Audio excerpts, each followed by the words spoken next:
خوب پہچان لو اسرار ہوں میں، جن سے الفت کا طلبگار ہوں میں۔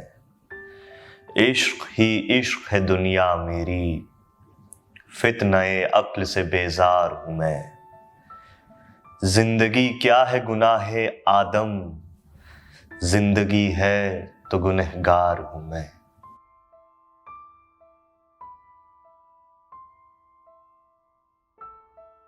حد یہ تھی کہ مجاز نے کبھی صفیہ کے سامنے پی کر آنے کی ہمت نہیں کی۔ صفیہ مجاز کی بہن، لیکن اس رات وہ صفیہ کے متعلق بے تحاشا باتیں کرتے کرتے یہ بھول گیا کہ وہ بہت زیادہ نشے کے عالم میں ہے، اور اس نے یک بارگی مجھ سے کہا، اختر صفیہ کو بلا لاؤ، اختر جانثار اختر۔ میں نے اندر جا کر صفیہ سے کہا، مجاز تمہیں بلاتے ہیں، لیکن صفیہ تیار نہ ہوئی۔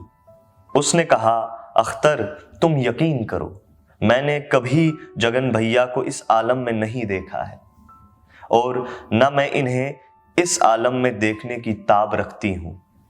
یہ میری جذباتی کمزوری ہے، پھر اگر میں اس وقت بالفرض چلی بھی جاتی ہوں تو ان پر صبح اپنی اس جرت کا بہت برا رد عمل ہوگا، اور وہ کل تو چلے ہی جائیں گے، لیکن شاید پھر کبھی میرے گھر آنے کی ان میں ہمت نہ رہے گی۔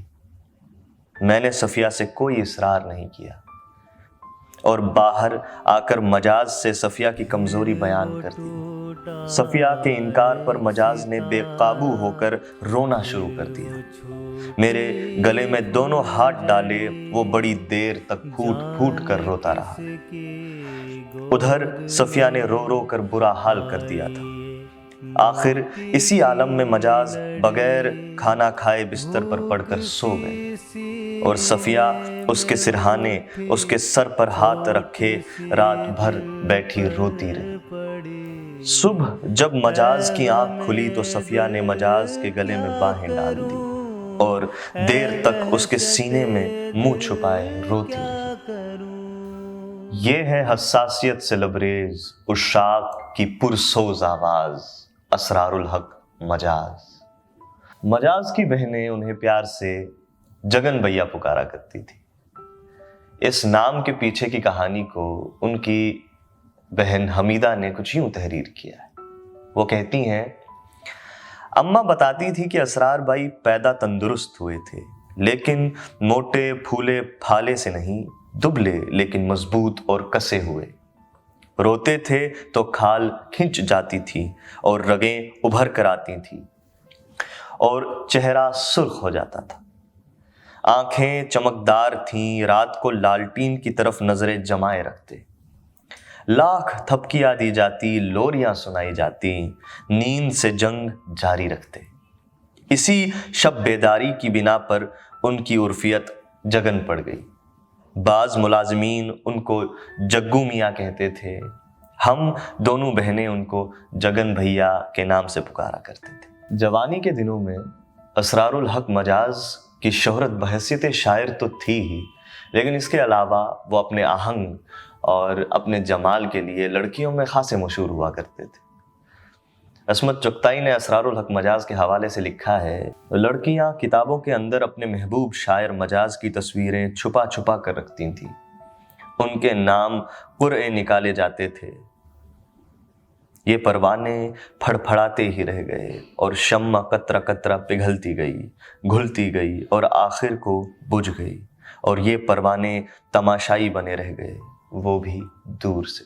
ہر انسان کی طرح مجاز کے سینے میں بھی ایک حساس دھڑکتا ہوا دل عشق کی رعنائیوں میں گم ہونے کو بےتاب تھا، لیکن افسوس ان کی محبت کبھی انجام تک نہیں پہنچ پائی، اور ایک ناکام محبت نے انہیں شراب کی تاریکیوں میں یوں دھکیلا کہ وہ ان اندھیروں سے کبھی ابھر نہ پائے۔ ان کی بہن نے ان کے عشق کی داستاں کچھ یوں بیان کی، دلی کے اس قیام کے دوران اسرار بھائی نے ایک ایسی چوٹ کھائی جس کا بھرنا تو درکنار، مرہم کی گنجائش بھی نہ تھی۔ اس زخم پر چوٹ لگتی رہی، اور ان کا پورا وجود ناسور بن کر رہ گیا۔